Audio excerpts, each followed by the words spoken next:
Putin ने proper support किया है अपने फ्रेंड्स इंडिया को, पर दुनिया को ये पैगाम देना चाहते थे कि रशिया और इंडिया एक पेज पे खड़े हैं और दोनों एक दूसरे के साथ दोस्ती निभाते हुए और ताल्लुकात को मजबूत करते हुए आगे बढ़ते जाएंगे। वज़ीर-ए-आज़म ब्रदर व्लादिमीर पुतिन से टेलीफोनिक राबता करके पर उनकी तारीफ की, वो एहसास किया। मजीद इस रिपोर्ट में जानिए। रूस के राष्ट्रपति व्लादिमीर पुतिन ने भारत के प्रधानमंत्री नरेंद्र मोदी को फोन किया। सवाल तो ये उठता है, आखिर पुतिन ने सबसे पहले मोदी से ही क्यों बात की?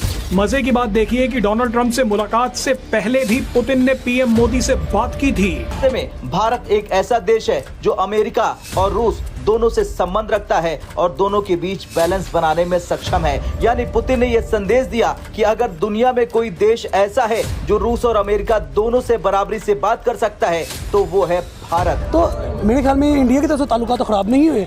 ये अगर ताल्लुकात खराब हुए तो अमेरिका की तरफ से है नहीं, बल्कि अमेरिका की तरफ से भी नहीं हुए। ये ताल्लुकात खराब हुए तो डोनाल्ड ट्रंप की तरफ से। वो बंदा पिछले कुछ 6 माह से इतना साइको हो चुका है। कभी वो एलन मस्क से लड़ रहा है, कभी उसकी इंडिया के साथ नहीं बन रही, कभी उसकी रशिया के साथ नहीं बन रही। आपको नहीं लगता पागल होगा इस तरह टैरिफ लगाएगा तो अमेरिका में तो बहुत महंगाई? डेफिनेटली बात है, एलन मस्क की अगर इससे नहीं बन रही तो आप देखेंगे दुनिया का अमीर तरीन बंदा अगर ट्रंप से लड़ रहा है तो उसके पीछे कुछ ना कुछ रीजंस तो हैं। ट्रंप तो ट्रंप है, वो थोड़ा सा बेवकूफ़ किस्म का, थोड़ा अड़ियल किस्म का, अहंकारी किस्म का और बिल्कुल जो है ना वो एक डॉन किस्म का बंदा है। और डॉन किस्म के बंदे को जब उसने देखा कि साथ की डीप स्टेट करी है कि मोदी से दूरी बनाओ, मोदी को हटाओ, तो डॉन ने अपना काम कर दिया। डॉन ने काम कर दिया तो फिर मोदी ने भी काम कर दिया। मोदी ने पूरी तरह से पुतिन और चाइना के साथ में मिलके ऐसी रणनीति बनाई कि पुतिन जो पहले मान नहीं रहे थे, पुतिन को समझाया कि भाई ऐसा है कि ये बेवकूफ़ आदमी है, इसको उल्लू बनाया जा सकता है, आप तो जाओ, आप तो इससे बात करो और आप इसको चने के झाड़ पे चढ़ाओ, और आप थोड़ा सा चने के झाड़ पे इसको चढ़ा दोगे तो ये चढ़ जाएगा। मोदी ने अब ट्रंप को कुत्ता बना दिया कि अब तुम मेरे पीछे भौंक, अब मेरे पीछे भौंकता रहे और मैं निकल गया हूँ। ठीक। अब इसके बाद 4 मैसिव डेवलपमेंट्स और हुई हैं जो शेप कर रही हैं या रीशेप कर रही हैं ग्लोबल जियोपॉलिटिक्स को। यूक्रेन का प्रेसिडेंट ज़ेलेंस्की वो अमेरिका पहुंच गया। पुतिन साहब ने किसको कॉल किया? अलास्का की मीटिंग के बाद जो पहला कॉल गया है वो प्रधानमंत्री मोदी के पास है, और उसके बाद चाइनीज फॉरेन मिनिस्टर वांग ही वो भारत में आ जाते हैं और मोदी जी ने जीएसटी के ऊपर रिडक्शन अनाउंस कर दिया। अब आपको लगेगा ये 4 इवेंट्स ये इंटरकनेक्टेड कैसे हैं? पहले तो ये अमेरिका के लिए संकेत है कि रूस भारत को एक भरोसेमंद पार्टनर मानता है। चीन के लिए भी ये संदेश है कि रूस और भारत की दोस्ती मजबूत है और भारत सिर्फ वॉशिंगटन पर निर्भर नहीं है। और यूरोप के लिए भी ये क्लियर सिग्नल है कि भारत ग्लोबल राजनीति का सेंटर बन चुका है। मैं यहाँ पे एक छोटी एग्जांपल तो पाकिस्तान की। अगर आज ट्रंप पाकिस्तान का इतना मेहरबान है तो क्या ट्रंप कल को पाकिस्तान का सगा होगा?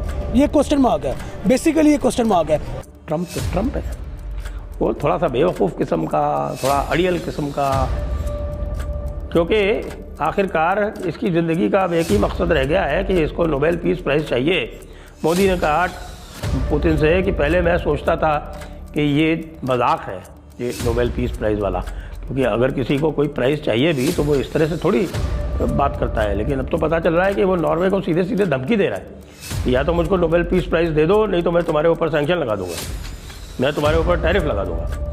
तो जो व्यक्ति इस तरह तक आप समझ लीजिए कि एक साइकोटिक हो गया हो, उसको डील करना तो फिर बहुत आसान है।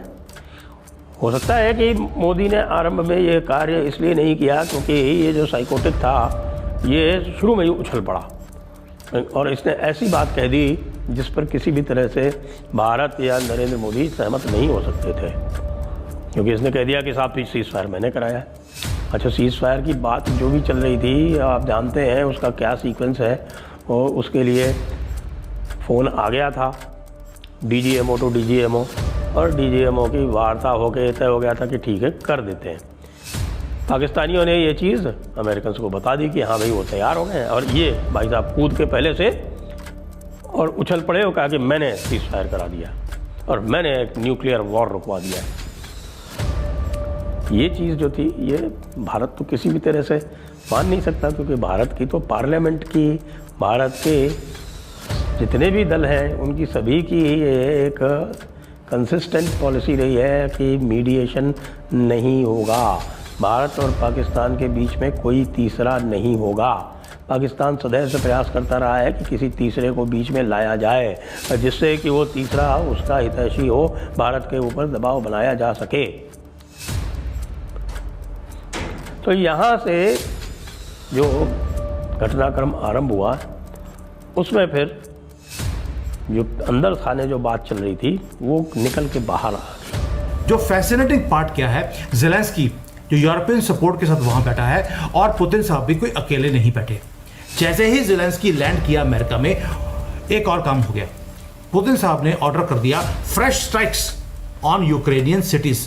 कीव है, ओडेसा है, इवन की खारकीव है, कोई जगह नहीं छोड़ी, लोग मर रहे हैं वहां पर। और उन्होंने एक मैसेज दिया ट्रंप को भी और दुनिया को, I do not care about your meetings. I am still in control.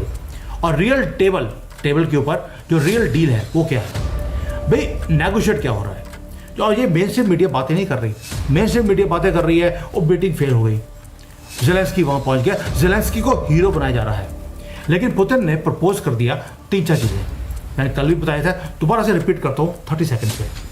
Ukraine को जो टेरिटरीज हमने जीती हैं वो छोड़नी पड़ेगी, और अगर वो टेरिटरीज नहीं छोड़ने के लिए बोलते हैं तो एक दो डोंबास वगैरह है वो तो मैंने लेना ही है। लेकिन जो यूक्रेन के अंदर जो मिनरल्स हैं उसको मैं खुद माइनिंग करूंगा। ट्रंप भी बोलता है मुझे माइनिंग करना है, पुतिन बोलता है हम मिलके करते हैं ना। यानी कि पहले बात हो गया, यूक्रेन के बारे में बात नहीं थी, ये सिर्फ ट्रेड की बातें हैं, मिनरल्स की बातें हैं। दूसरा एक और चीज़ है, यूक्रेन को अगर नेटो कंट्रीज की तरफ से हेल्प चाहिए, यानी कि सपोर्ट चाहिए, ठीक है आप ले लीजिए, लेकिन अब नेटो का पार्ट नहीं बनेंगे। आपको अगर रशिया ने कभी भी यूक्रेन के ऊपर लड़ाई करी तो नेटो उसकी हेल्प करेगा, लेकिन नेटो का पार्ट नहीं बनेगा। Full NATO membership is not acceptable. और आखिरी चीज़, यूक्रेन लॉन्ग टर्म जो लॉन्ग रेंज मिसाइल्स होती हैं वो नहीं डेवलप करेगा, अगर करेगा तो रशियन इंटरफेरेंस के साथ ही करेगा। यानी कि पुतिन साहब ने बोल दिया give me what I am already taken, यानी कि युद्ध में जो मैं जीत चुका हूं वो मुझे दे दीजिए। और उसके बाद आपको अगर ये वेस्ट का जो ये टूटा फूटा क्लब है इसके अंदर एंटर करना है तो बाद में एंटर करते रहना, पहले जमीन तो मेरे हाथ में करो। अब ये मैटर क्यों करती है भारत के लिए, यहीं पर इंटरेस्टिंग बात होती है। ट्रंप ने ऑलरेडी भारत के ऊपर सैंक्शंस की धमकी दे दिया है कि आप रशिया से तेल खरीद रहे हैं, आपके ऊपर सैंक्शंस है। और इसलिए पुतिन साहब ने क्या किया, नेगोशिएशन टेबल के ऊपर बैठना उनकी मजबूरी बन गया था, क्योंकि आज भारत के ऊपर सैंक्शंस की बातें हो रही हैं तेल ना खरीदने के लिए, कल को चाइना के ऊपर भी होगा। और ज़ेलेंस्की, आपको जानकर हैरानी होगी, वो बार बार दुनिया को बोल रहा है कि आप भारत के ऊपर और सैंक्शंस लगाइए ताकि भारत रशिया से तेल ना खरीदे, ताकि रशिया को स्क्वीज किया जाए इकोनॉमिकली, और उसके बाद उसका जो मेजर ऑयल कस्टमर्स रशिया के उसके हाथ से निकल जाएंगे तो वो युद्ध रुकवा देगा। अगर आपको वीडियो पसंद आए तो चैनल को सब्सक्राइब करें और बेल आइकन को जरूर दबाएं ताकि आपको ऐसे ही लेटेस्ट वीडियो की नोटिफिकेशन मिलती रहे। थैंक यू फॉर वॉचिंग, मैं हूं विवेक, मिलते हैं नेक्स्ट वीडियो में। Stay updated and stay safe.